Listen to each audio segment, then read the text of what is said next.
Malabar home appliances and home needs Pandikkad മേലിയങ്ങാടിയിൽ പ്രവർത്തനം ആരംഭിച്ചിരിക്കുന്നു. റബീഉൽ അവ്വൽ വേളയിൽ മലബാറിന്റെ 2 ഷോറൂമുകളിലും എല്ലാ പർച്ചേസിനും 5% മുതൽ 60% വരെ ഡിസ്കൗണ്ട്. എടപ്പറ്റ ഗ്രാമപഞ്ചായത്തിൽ വയോജന ഭിന്നശേഷി ഗ്രാമസഭ ചേർന്നു. ഗ്രാമപഞ്ചായത്ത് പ്രസിഡന്റ് കെ കബീർ ഗ്രാമസഭാ യോഗം ഉദ്ഘാടനം ചെയ്തു. 2024-25 വർഷത്തെ വാർഷിക പദ്ധതി രൂപവൽക്കരണവുമായി ബന്ധപ്പെട്ടാണ് ഗ്രാമസഭാ യോഗം ചേർന്നത്. എടപ്പറ്റ ഗ്രാമപഞ്ചായത്തിലാണ് പ്രത്യേക വയോജന ഭിന്നശേഷി ഗ്രാമസഭ ചേർന്നത്. 2024-25 വർഷത്തെ വാർഷിക പദ്ധതി രൂപീകരണവുമായി ബന്ധപ്പെട്ടാണ് പഞ്ചായത്ത് കാര്യാലയത്തിൽ ഗ്രാമസഭ നടന്നത്. വയോജനങ്ങൾക്കായി പകൽ വീട്, ഭിന്നശേഷി കുട്ടികൾക്കുള്ള ബിഡ്സ് സ്കൂളിന് സ്വന്തം കെട്ടിടം, വയോജനങ്ങൾക്കും ഭിന്നശേഷിക്കാർക്കും മാനസിക ഉല്ലാസത്തിന്റെ ഭാഗമായി വിനോദയാത്ര, സൗജന്യമായി മരുന്ന് നൽകൽ, മെഡിക്കൽ ക്യാമ്പ് സംഘടിപ്പിക്കൽ തുടങ്ങിയ നിർദ്ദേശങ്ങൾ ഗ്രാമസഭയിലുണ്ടായി. യോഗത്തിൽ panchayat vice president T Rahmath അധ്യക്ഷത വഹിച്ചു.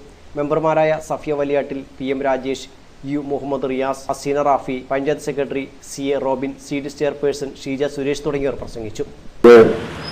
രാജ്യത്താകമാനം ഇന്ത്യയുടെ വിദ്യാഭ്യാസ സമ്പ്രദായത്തിന്റെ സ്ട്രക്ചർ പരിഷ്കരിച്ച ഒരു കാലഘട്ടമാണ്. രാജീവ് ഗാന്ധിയുടെ പ്രധാനമന്ത്രിയായ സമയത്താണ് ദേശീയ വിദ്യാഭ്യാസ നയം രാജ്യത്ത് നടപ്പിലാക്കിയത്. അതിന്റെ ഭാഗമായി സ്കൂളുകൾ വന്നു, നവോദയ വിദ്യാലയങ്ങൾ വന്നു. അതോടൊപ്പം ഏറ്റവും പരിഗണന കിട്ടിയത് ഭിന്നശേഷിക്കാരായ ആളുകൾക്കുള്ള സ്പെഷ്യൽ സ്കൂളുകളും വിദ്യാഭ്യാസ സംവിധാനവുമാണ്.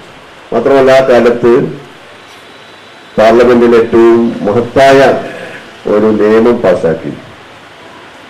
PWD ആക്ട് എന്നാണ് പറയാം. നമുക്ക് PWD എന്ന് കേട്ടാൽ നമ്മളെ മനസ്സിൽ വരിക റോഡുകളും പാലങ്ങളുമാണ്.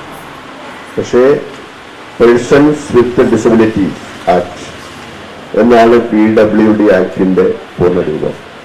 രാജ്യത്ത് ആ ആക്ട് വന്നത് കൊണ്ടാണ് ഇന്ന് രാജ്യത്തെ ഭിന്നശേഷിക്കാരായ ആളുകൾക്കുള്ള നിയമ പരിരക്ഷ കിട്ടുന്നത്. അവരുടെ പേര് തന്നെ